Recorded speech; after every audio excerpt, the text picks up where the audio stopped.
እዙይ ድምጽ ራዲዮ ኤረና ዕለታዊ ዜና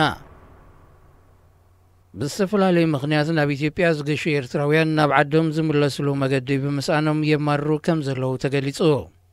ብምኽንያት ለበዳ ኮሮና ቫይረስ ኩሉ ዓይነት መጓዓዝያ ደው ክብል ዝተመሓላለፈ ትእዛዝ ብዘይ መጠንቀቕታ ብምንባሩ ኤርትራውያን ገያሾ ካብ መደቦም ወጻኢ ኣብ ኢትዮጵያ ኮፍ ክብሉ ተገዲዶም ከም ዘለዉ ገሊጾም። እቶም ሬድዮ ኤረና ዝተወከሰቶም ኤርትራውያን ንሕክምና ስድራ ቤቶም ሒዞም መጺኦም መምለሲ ስለ ዝሰኣኑ ኣብ ዘየድሊ ናይ ሆቴላትን መነባብሮን ወጻኢ ወዲቖም ምህላዎም የማረሮ። በዓልቲ ቤቱ ክሕክም ከም ዝመጸ ዝሓበረ ሓደ ስሙ ክገልጽ ዘይደለየ ኤርትራዊ መዓልታዊ ልዕሊ 300 ብር ወጻኢታት እናገበረ ክነብር ብምግዳዱ ፈተውትን መቕረብን ኣብ ምሽጋር ወዲቑ ከም ዘሎ ገሊጹ። ንሱብ ቃሉ ካልኦት ቤተሰብ ዘይብሎም ብኣማይት ዝቝጸሩ ዜጋታት ፍታሕ ስኢኖም ይሰቐዩ ከም ዘለዉ መልኪቱ።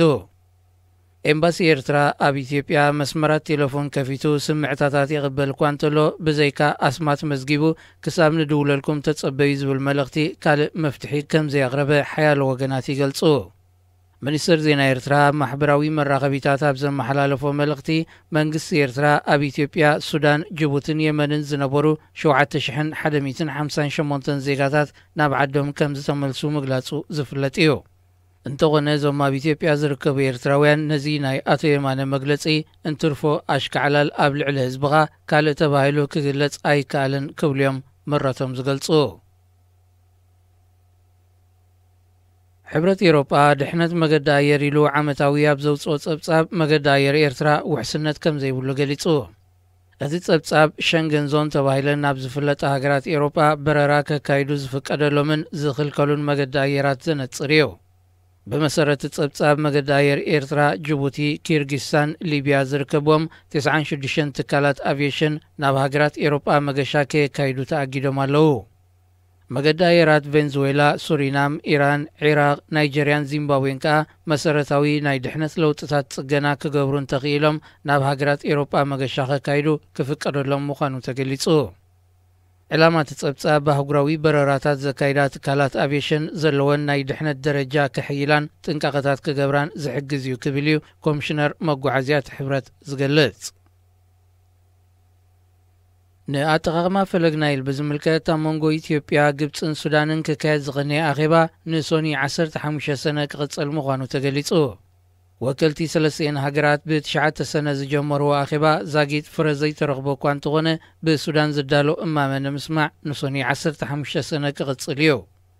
ኣብቲ ኣኼባ ዝተሳተፉ ሰበስልጣን ግብፂ ብዝሃብዎ መግለጺ እቲ ተቋሪጹ ዝነበረ ኣኼባ መቕጻሉ ሕጉሳት እኳ እንተኾኑ ኢትዮጵያ ሒዛቶ ዘላ መርገጽ ግና ሓበራዊ ረብሓ ዘለዎ ፍታሕ ከምጽእ ዝኽእል ኣይኮነን ኢሎም።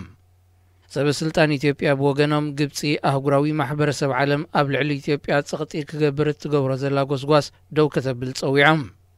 ሚኒስትሪ ሃብቲ ማይ ግብፂ ኣብ ዘውፅኦ መግለጺ ኣጠቓቕማ ፈለግ ናይል ጉዳይ 150 ሚልዮን ዜጋታት ግብፅን ሱዳንን እዩ ድሕሪ ምባል በተደጋጋሚ ክፈሽል ዝጸንሐ ዝርርብ 3 ሃገራት ቁልጡፍ ፍታሕ ክረክብ ትጽቢት ከም ዘይብሉ ገሊጹ። ኣብ መንጎ ዘን 3 ሃገራት ዝካየድ ዘተ ድሕርቲ ብኣሜሪካን ባንክ ዓለምን ዝተማእከለ ዘተ ኢትዮጵያ ምስሓባ ደስ ኪሉ ይጸኒሑ።